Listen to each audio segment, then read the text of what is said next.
Hi everyone, कैसे हो आप सभी लोग। आई होप आप लोग अच्छे होंगे। मैं हूं राहुल जेसवाल एंड स्वागत करता हूं आप सभी का एक बार फिर हमारे यूट्यूब चैनल JR ट्यूटोरियल्स में। तो दोस्तों फिर से हम लेकर आ गए हैं आपके लिए एक और बेहतरीन सा चैप्टर जिसका नाम होने वाला है 7th स्टैंडर्ड के लिए साइंस का चैप्टर नंबर 5। इसका नाम क्या है? Food safety. जी हाँ, न्यू बैच हमने स्टार्ट किया हुआ है जिसमें हम आपको दोबारा से साइंस और मैथ्स को पढ़ा रहे हैं। तो अपने सभी छोटे भाई बहन जो भी होंगे उनको बता देना कि हमारे इस चैनल के ऊपर वैसे तो पूरा सिलेबस प्रेजेंट है। आपको पता ही है कि हमने पूरा सिलेबस ऑलरेडी सब कुछ पढ़ा के सारे के सारे चैप्टर्स के वीडियोस को अपलोड करके रखा है। तो आपको साइंस पढ़ना है, मैथ्स पढ़ना है, SST पढ़ना है, इंग्लिश हिंदी मराठी पढ़ना है, ये सभी चीज आपको मिल जाएगा हमारे इस चैनल पे। तो आप पढ़ाई करते रहो। लेकिन जो न्यू बैच के न्यू वीडियोस हम बना रहे हैं वो आपको बेटर क्वालिटी के वीडियोस देने के लिए बना रहे हैं। तो अभी तक हम पहुंच चुके हैं चैप्टर 5 पे। आगे के वीडियोस भी नए वाले आते रहेंगे, लेकिन पुराने जो वीडियोस है उसको भी आप देखते रहो और अपने सभी दोस्तों को शेयर करके बताते रहो। ठीक है, तो चलिए, ये चैप्टर फूड सेफ्टी किस बारे में होगा? फूड के बारे में होगा। Generally we all know that कि फूड हमारे लिए कितना इंपॉर्टेंट है। अगर हम बात करें फूड की, खाना हमें क्यों चाहिए, why we need food. Food की अगर हम बात करते हैं तो हम कभी भी खाना पेट भरने के लिए नहीं खाते हैं। अक्सर हम बोलते हैं अरे यार बहुत भूख लग गई है, हमें तो खाना चाहिए, खाना दे दो, भूख लगी जोरों की भूख लगी। हम बोलते कि नहीं बोलते? लेकिन एक्चुअल में हमको जो खाना चाहिए होता है वो हमारे भूख के लिए तो चाहिए होता है, लेकिन साथ ही में सबसे इंपॉर्टेंट, और खाना हम जो खाते हैं उसका सबसे ज्यादा इंपॉर्टेंट रोल हमारे शरीर में वो है एनर्जी को प्रोवाइड करना। यानी कि अगर हम एक प्रैक्टिकल तौर पे बात करें बच्चा, तो हम ये बोल सकते हैं कि फूड हमें क्यों चाहिए? क्योंकि उससे हमें क्या मिलेगा? न्यूट्रिएंट्स मिलेगा, और न्यूट्रिएंट्स से हमें मिलता है एनर्जी। ठीक है, तो कोई भी चीज हम खाना खाते हैं उससे हमें इन शॉर्ट क्या मिल जाता है? हमें एनर्जी मिल जाता है। अभी जो न्यूट्रिएंट्स की बात करें वो फूड से मिलता है हमें। तो न्यूट्रिएंट्स क्या है? वही जो सेम चीज है। अगर मैं बात करूं, जैसे अगर हम न्यूट्रिएंट्स की बात कर ले या फिर जो फूड के कॉन्स्टिट्यूएंट्स है उसकी बात कर ले, तो ऐसे बहुत सारी चीजें होती है। अगर मैं आपको सिंपली बता दूं तो एक होता है आपका कार्बोहाइड्रेट्स। ठीक है, अगर आप खाना खाते हैं तो उससे कार्बोहाइड्रेट्स मिलता है, आपको प्रोटीन्स मिलता है, आपको फैट्स मिलता है। लेकिन इसके अलावा और दो चीज प्रेजेंट होता है जिसको हम लोग बोलते हैं मिनरल्स एंड विटामिन्स। और इसके अलावा एक और बहुत इंपॉर्टेंट चीज हमें चाहिए होता है जो कि होता है पानी, वाटर। ठीक है, तो ये इतने सारी चीज हमारे शरीर को चाहिए होता है। तो अगर मैं बात कर लूं यहां पे कार्बोहाइड्रेट्स की, तो कार्बोहाइड्रेट्स क्या है? जो भी हम खाना खाते हैं जिससे हमें कार्बोहाइड्रेट्स मिलता है वो कौन कौन से हैं? जनरल तौर पे मैं बात करूं, राइस हो गया, ठीक है, व्हीट हो गया, ये सब खाने से हमें क्या मिलता है दोस्तों? कार्बोहाइड्रेट्स मिलता है। वही बात करो प्रोटीन्स की, तो अगर आप कर्ड खा रहे हो, दही खा रहे हो, अगर आप दाल खा रहे हो, ठीक है ना, अगर आप सोयाबीन खा रहे हो, अगर आप मीट खा रहे हो, फिश खा रहे हो, चिकन खा रहे हो, ये सभी से हम लोग को क्या मिलता है? प्रोटीन मिल जाता है। इसके अलावा फैट्स की बात करें तो फैट्स हम जो भी ऑयल वाली चीजें खाते हैं, उसके अलावा हम फैटी फिश खा लेते हैं, ठीक है ना, फैटी फिश खा लिया, आलमंड्स खा लिया, ठीक है, ऐसे कई अनगिनत चीजें होती है, इसमें क्या होते हैं? फैट्स प्रेजेंट होते हैं। इसके अलावा मिनरल्स, विटामिन, ये तो आपको पता ही है किसमें होता है? वेजिटेबल्स एंड फ्रूट्स में होता है। तो फ्रूट्स की बात कर लो, वेजिटेबल्स की बात कर लो, ये सभी में हम लोग को क्या मिल जाता है? मिनरल्स एंड विटामिन मिल जाता है। तो ये हमारे शरीर के लिए चाहिए होता है ताकि इससे हमारे शरीर में क्या बन सके? एनर्जी बन सके। और एनर्जी इसलिए चाहिए होता है कि हम अपने बॉडी के अंदर जो फंक्शन है वो कर सके। मुझे बताओ कि हमारे अंदर जो स्टमक है वो डाइजेशन करता है, किडनी क्या करता है? आपका फिल्ट्रेशन का काम करता है, हार्ट क्या करता है? ब्लड सर्कुलेशन का काम करता है, लीवर क्या करता है? इंटॉक्सिकेशन, यानी कि आपका जो भी गंदगी होता है, जो भी आप खाते हो, खाना खाते हो, पानी पीते हो, उसमें जो भी इंप्योरिटीज होती है ना उसको वो हटाता है, बाइल जूस सीक्रेट करता है। मतलब एक तरीके से वो भी एक फिल्ट्रेशन का ही काम करता है। बहुत इंपॉर्टेंट ग्लैंड होता है लिवर। ठीक है, तो ये जितने भी चीजें हैं उसको चलने के लिए क्या चाहिए? एनर्जी चाहिए। अगर मान लो आपने खाना खाना छोड़ दिया, 3 दिन 4 दिन आपने बिल्कुल खाना नहीं खाया, तो आपके शरीर में जितना भी स्टोर एनर्जी है, क्योंकि हम एनर्जी को स्टोर करके रखते हैं, हम खाना खाते हैं उससे एनर्जी हमारे अंदर स्टोर हो जाती है और जब चाहिए होता है तब यूटिलाइज करते रहता है। कंटिन्यूअस बॉडी हमारा चलता रहता है। हम सो जाते हैं तो भी हमारी बॉडी चलती रहती है, अंदर ही अंदर फंक्शन होते रहते हैं। तो उसको कौन चलाता है? एनर्जी, जो हमारे फैट के फॉर्म में स्टोर होता है। हमारे पास चर्बी होती है, फैट्स, पता है ना, थोड़ी बहुत तो होती है हर किसी के पास। ठीक है, तो उससे हमारी एनर्जी कंटिन्यूस बनती रहती है और बाकी जो हम खाना खाते हैं उससे। तो इसीलिए हमें एनर्जी की रिक्वायरमेंट है, यानी फूड की रिक्वायरमेंट है। लेकिन हमारा जो चैप्टर है वो है फूड सेफ्टी के बारे में। क्यों सेफ्टी है? क्योंकि फूड जो होता है वो हो जाता है स्पॉइल, यानी फूड कभी कभी क्या हो जाता है? खराब हो जाता है। ठीक है, तो अगर हम फूड स्पॉइलेज की बात कर ले बच्चा, तो हम क्या बोल सकते हैं? फूड कब स्पॉइल होगा? तो food is said to be spoiled if there is a change in its colour. यानी कि अगर मान लो आप कोई भी खाना खाते हो, उसका कलर आपको चेंज होता हुआ नजर आ रहा है, उसका आपको ओडर यानी स्मेल जब आप करते हो उसका वो चेंज होता हुआ नजर आ रहा है, उसका टेक्सचर यानी जैसा वो दिखना चाहिए था वैसा वो नहीं दिख रहा है, ठीक है, उसकी क्वालिटी अच्छी नहीं है, उसका टेस्ट आप कर रहे हो तो टेस्ट अलग आ रहा है, तो अगर ऐसा हो रहा है, उसके अंदर के जो न्यूट्रिएंट्स है समझ लो वो अगर चले गए तो वो फूड क्या हो गया, खराब हो गया है।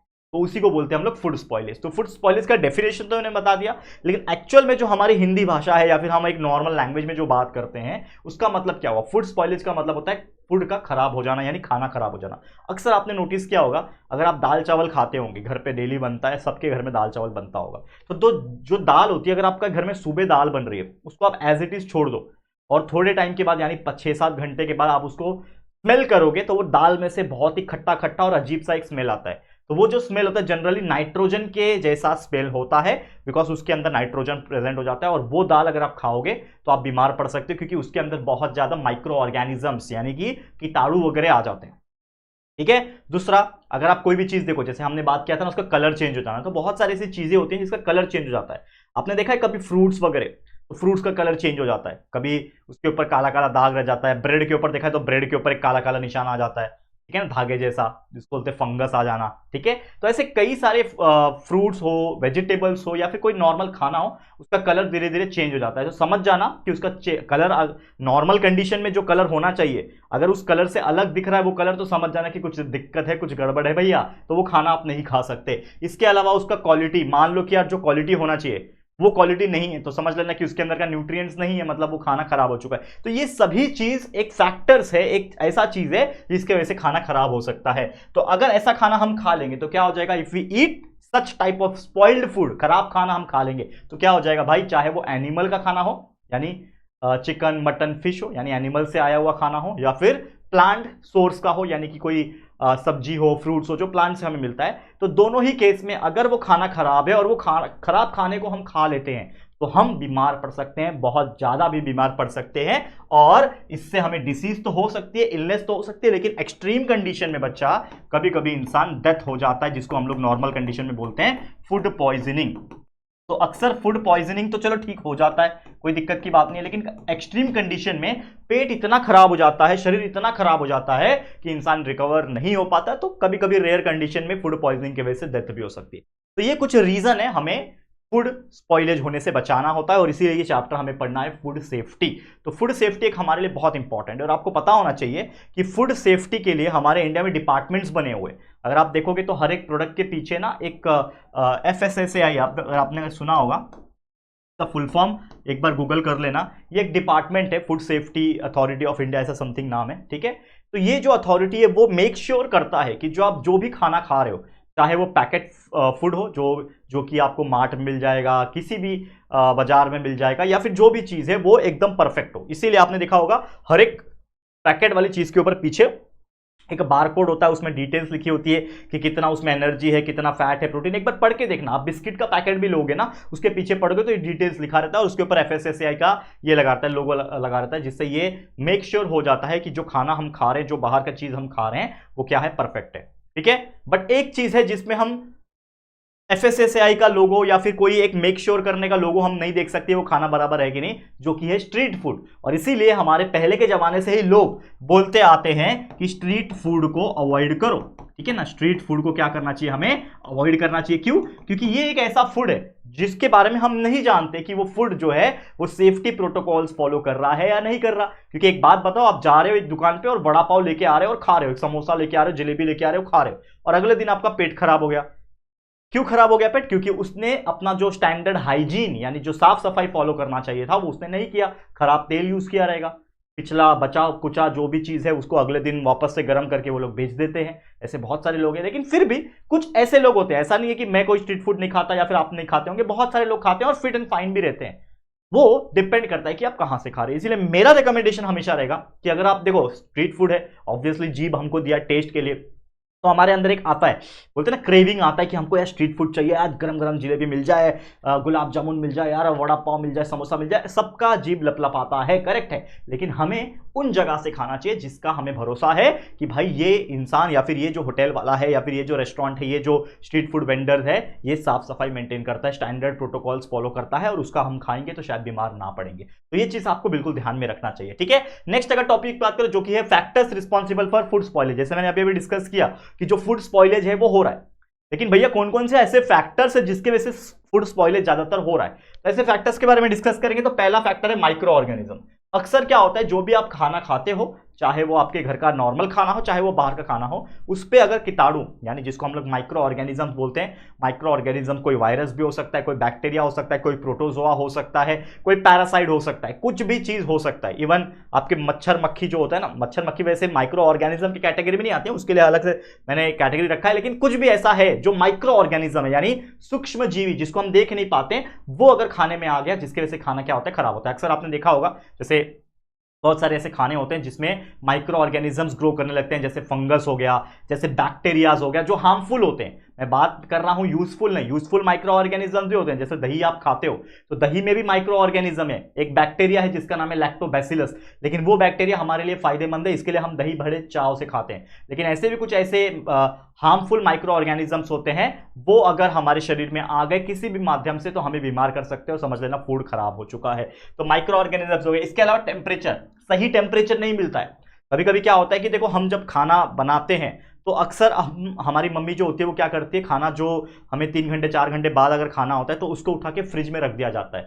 क्यों फ्रिज में रखते हैं? क्योंकि अक्सर क्या होता है, अगर कोई माइक्रो ऑर्गेनिजम्स को एक सुटेबल थोड़ा सा नॉर्मल टेम्परेचर मिल जाता है, जो कि एक रूम टेम्परेचर होता है, नॉर्मल रूम टेम्परेचर 20-25 डिग्री के आसपास, 30 डिग्री के आसपास मिल जाता है, थोड़ा सा ह्यूमिड वाला कंडीशन मिल जाता है, तो वो अटैक करता है। यानी माइक्रो ऑर्गेनिजम्स को जीने के लिए वो इन्वायरमेंट, वो टेम्परेचर बहुत सुटेबल है, तो इसके लिए वो अटैक करते हैं खाने पे, और वो खाने के अंदर जाके अपने अंदर रिप्रोडक्शन करके बहुत ज्यादा खाने को खराब कर देते हैं। लेकिन अगर आप उसको फ्रिज में रख दोगे तो वो टेम्परेचर काफी कम होता है, लगभग 1 डिग्री 2 डिग्री अंदर, 5 डिग्री के अंदर ही रहता है, तो वो टेम्परेचर सुटेबल नहीं होता किसी माइक्रो ऑर्गेनिजम्स के लिए, और इसीलिए जो खाना है वो ज्यादा देर तक चलता है। कभी कभी तो आपने देखा होगा कि मम्मी रात का खाना अगले दिन सुबह फ्रिज में, मतलब फ्रिज में रखे हुए, ओवरनाइट फ्रिज में रखे हुए, सुबह आपको वापस से गर्म करके रख देती है, और वो खाना अच्छा होता है, फ्रेश होता है। क्यों? क्योंकि उसको फ्रिज में रखा गया था। तो अक्सर ऐसे कई सारे खाना होते हैं अलग अलग प्रकार के, चाहे वो रात की बनी हुई दाल हो, सब्जी हो, या फिर कोई ऐसी अलग अलग चीजें हो। आप कमेंट करके बता देना कि ऐसा क्या क्या चीजें हैं जो आपकी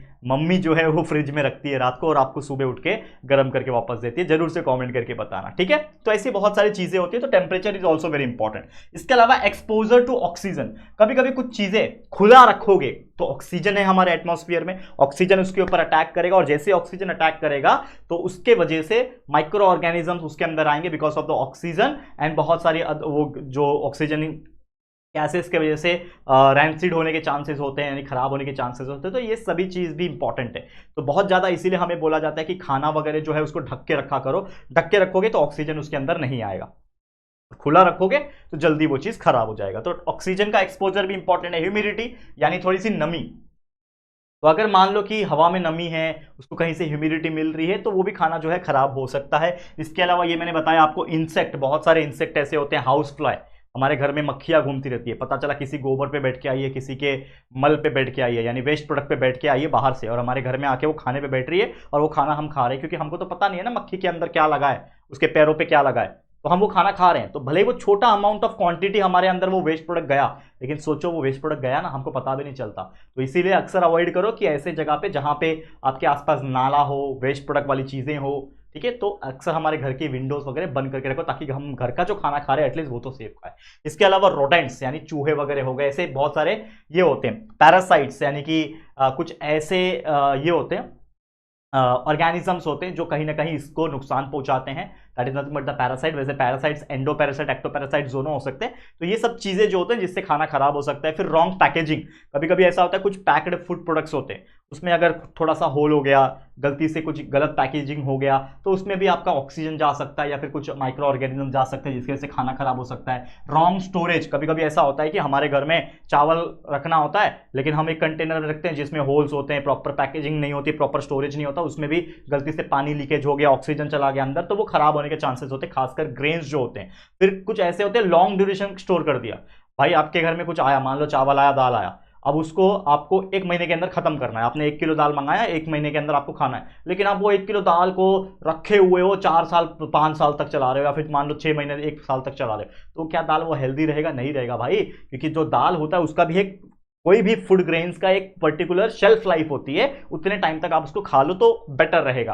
तो लॉन्ग ड्यूरेशन तक रखना भी गलत चीज है, उससे खाना खराब होता है। कभी कभी खाना ओवर कुक कर देते हैं, हमारे घर में खाना बनता है 15 मिनट पकाना होता है तो 20 मिनट 25 मिनट पका देते हैं, तो ओवर कुक करोगे तो उसका कहीं ना कहीं क्या हो जाएगा, फूड स्पॉइल हो जाएगा ओवर कुकिंग की वजह से। फिर एक्सपोजर टू लाइट, बहुत ज्यादा लाइट के बीच में रखा गया है तो उसके वजह से भी दिक्कत आ जाती है। तो ये सब चीजें फैक्टर्स है जो आपके खाने को, फूड को स्पॉइल कर रहे हैं, और वही स्पॉइल फूड अगर हम खा रहे हैं तो कहीं ना कहीं क्या होगा, हमें बीमारी हो सकती है और बहुत सारी प्रॉब्लम्स जो है वो फेस करनी पड़ सकती है।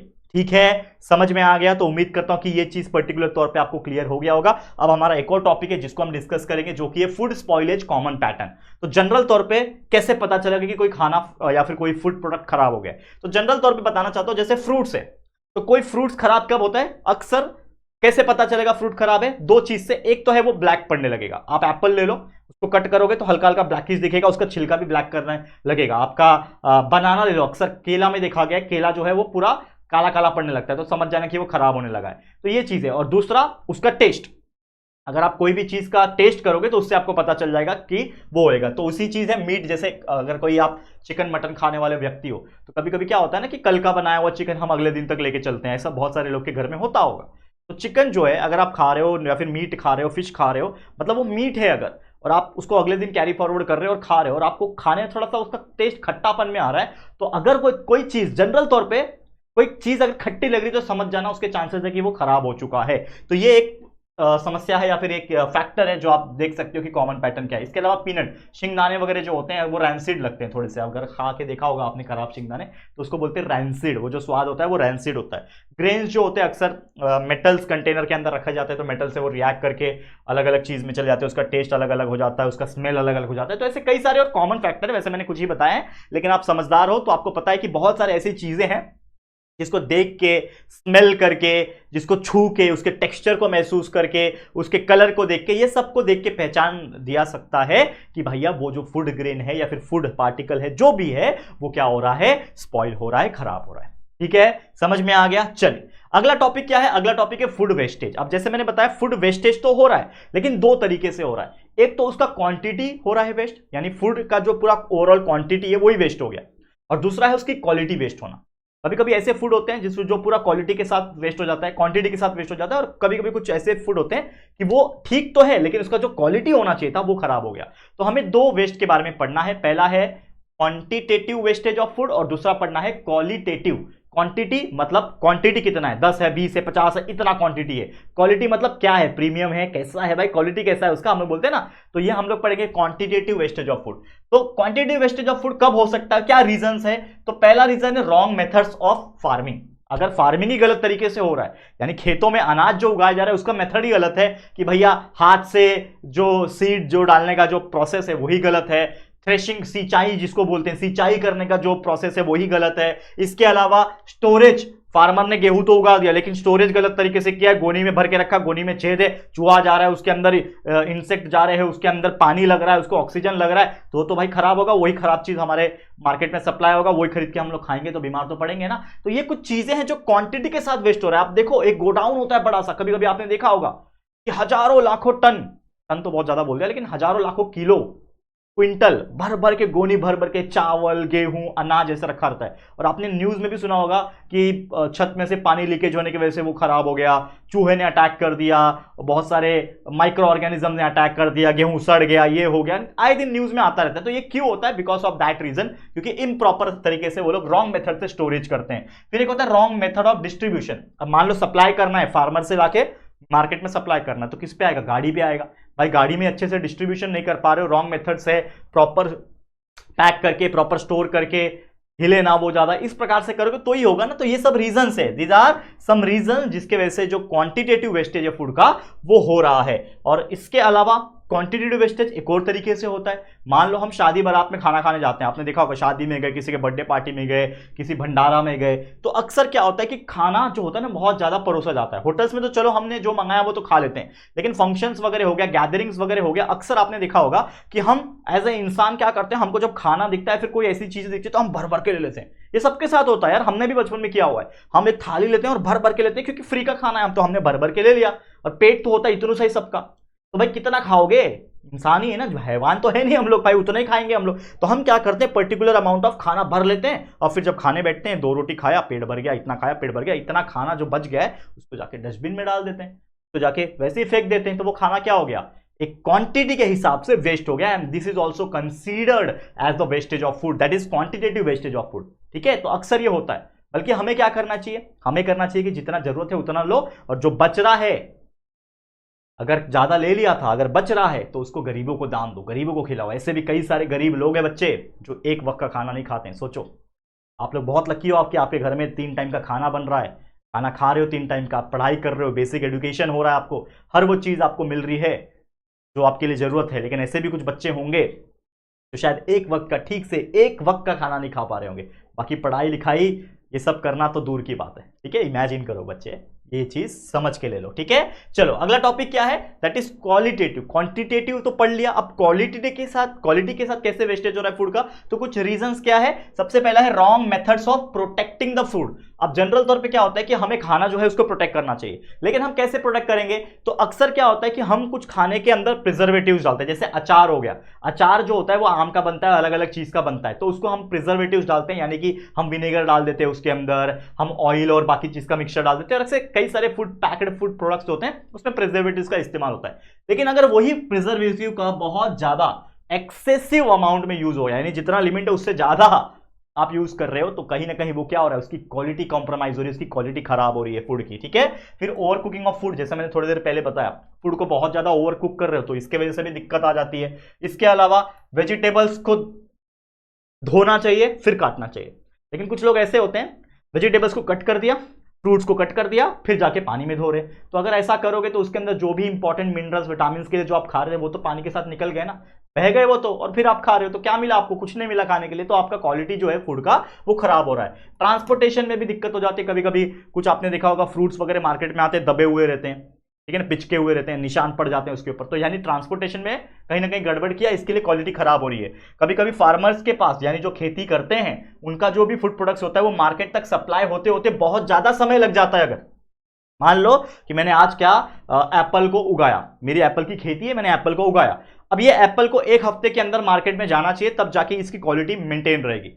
लेकिन मैंने किसी बीच के पार्टी को दे दिया कि भाई तुमको ये ट्रांसपोर्ट करना है, तुमको ये सप्लाई करना है अलग अलग जगह पे, लेकिन उसने 1 हफ्ते के बदले 1 महीना लगा दिया, तो क्या वो फ्रूट या फिर जो भी एप्पल था या फिर जो भी फ्रूट था, क्या उसकी क्वालिटी एग्जैक्ट फ्रेश रहेगी जैसा मैंने दिया था, कि वो खराब हो जाएगी? ऑब्वियसली खराब हो जाएगी, या फिर बहुत कम क्वालिटी बची रहेगी उसकी। तो ये सब चीजें हैं, ये सब रीजंस है जिसकी वजह से फूड जो है वो वेस्ट होता है। और अभी हम लोग डिस्कस करेंगे कि क्या क्या हम कर सकते हैं, हमारी तरफ से हम क्या कर सकते हैं कि ये क्वांटिटिव हो या फिर क्वालिटेटिव हो, इसका हम लोग स्पॉइलेज ना होने दो, वेस्टेज बचा सकें। तो पहला है serve only that you can eat, यानी कि उतना ही खाना अपने आप को परोसो जितना आप खा सकते हो। अगर कम पड़ रहा है फिर दोबारा से ले सकते हो, कोई दिक्कत की बात नहीं है, लेकिन एक ही बार भर प्लेट ले लिया फिर आधा खाना वेस्ट किया फेंक दिया, ये सब काम मत करना। अगला है अवॉइड ओवर कुकिंग, खाना बहुत ज्यादा मत पकाओ, जितना टाइम लगता है उससे कम पकाओगे चलेगा, लेकिन ओवर कुक ना हो ताकि उससे क्वालिटी वेस्ट ना हो। ठीक है, अवॉइड ओवर थ्रोइंग। अब क्या होता है, कुछ लोग फेंक देते खाना,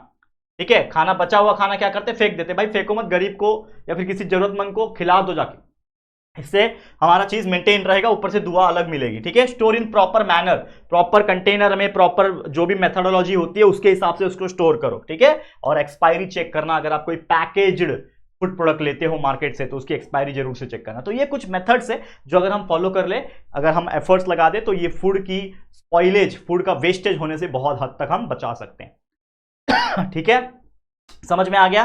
तो दैट्स इट फॉर टुडे, आज के लिए बस इतना ही। उम्मीद करता हूं सारे कंटेंट हमने आपको जो बना के दिए हैं, चाहे वो हमने बात किया वेस्टेज क्या होता है, फूड स्पॉइलेज क्या होता है, ये सभी चीज क्लियर हो गए। लेकिन इस चैप्टर के अंदर और भी बहुत सारी चीजें हैं, जैसे हमने प्रिजर्वेटिव्स के बारे में बताया था, उसके बारे में हम डिस्कस करेंगे, और कौन कौन से मेथड्स है जिससे हम फूड को प्रिजर्व कर सकते हैं, ये सब चीज हम देखेंगे।